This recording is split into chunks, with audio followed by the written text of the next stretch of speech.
വാർത്തയിലേക്ക്. കോൺഗ്രസുമായി അകന്ന CPM സഹയാത്രികനായ AV ഗോപിനാഥ് BJPയുമായി വേദി പങ്കിട്ടു.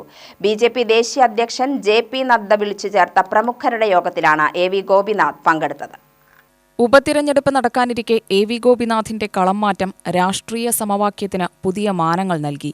ഏറെക്കാലമായി കോൺഗ്രസ് നേതൃത്വവുമായി ഇടഞ്ഞ മുൻ DCC പ്രസിഡന്റ് കൂടിയായ AV ഗോപിനാഥ് CPMുമായി ഏറെ അടുപ്പത്തിലായിരുന്നു. നവകേരള യാത്രയിൽ പിണറായിക്കൊപ്പം വേദി പങ്കിട്ട AV ലോക്സഭാ തിരഞ്ഞെടുപ്പിൽ LDF സ്ഥാനാർത്ഥിക്കായി രംഗത്തിറങ്ങി. കോൺഗ്രസുകാരനാണെന്ന് പറയുകയും CPM അനുകൂല നിലപാട് തുടരെ സ്വീകരിക്കുകയും ചെയ്ത AVയെ കോൺഗ്രസ് നേതൃത്വം പൂർണ്ണമായും തഴഞ്ഞ സ്ഥിതിയാണ്. AV ഗോപിനാഥ് ഉയർത്തുന്ന വിവാദങ്ങൾക്കും വിമർശനങ്ങൾക്കും കോൺഗ്രസ് ചെവി കൊടുക്കാതായതോടെ AV തീർത്തും തിരശ്ശീലയ്ക്ക് പിന്നിലായ സ്ഥിതിയാണ്. CPM നൽകിയ വാഗ്ദാനം നിറവേറ്റാത്തതിലെ AVയുടെ നിരാശയും AVയുടെ സാമുദായിക പിന്തുണ ഉപതിരഞ്ഞെടുപ്പിൽ ഉറപ്പാക്കുക എന്ന BJPയുടെ ലക്ഷ്യവുമാണ് AVയെ BJPയുടെ വേദിയിലെത്തിച്ചതെന്ന് സംസാരമുണ്ട്. എന്നാൽ ജില്ലയിലെ കാർഷിക വ്യവസായ പ്രശ്നങ്ങൾ ധരിപ്പിക്കാനാണെത്തിയതെന്നും ഇതിൽ രാഷ്ട്രീയമില്ലെന്നുമാണ് AV ഗോപിനാഥിന്റെ വാദം.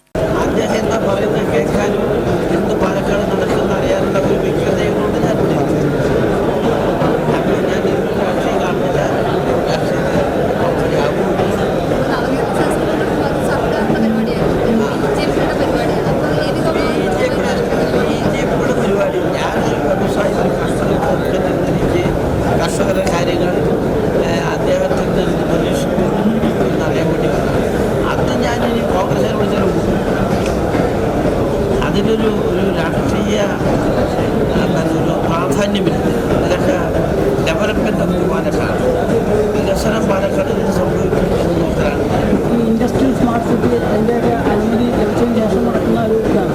അതിനൊക്കെ എങ്ങനെ കാണുന്നത്? അത് ഇൻഡസ്ട്രീസ് ഡെവലപ്മെൻറ്റ്സ് വരുന്നത് വളരെ പാലക്കാട് വളരെ ഗുണകരമാണ്. അത് പാലക്കാട് ടൗൺ മാത്രം പാലക്കാട് ഇല്ല. പുതിയൊരു രൂപം കൊടുക്കുക. വികസനത്തിൽ രാഷ്ട്രീയമില്ല. വികസനത്തിൽ രാഷ്ട്രീയം കാണിച്ചു കൊടുത്തുകൊണ്ടാണ് ഈ സ്ഥിതിയിലേക്ക് കാണുന്നത്. വികസനത്തിൽ രാഷ്ട്രീയം മാറ്റുന്ന സൗകര്യമാണ് എല്ലാ രാഷ്ട്രീയ. അപ്പോൾ അതുകൊണ്ട് അത് എൻ്റെ ചെറിയ പങ്കാളിത്തം കിട്ടുമെങ്കിൽ കിട്ടട്ടെ, അത് മാത്രമേ എനിക്ക്.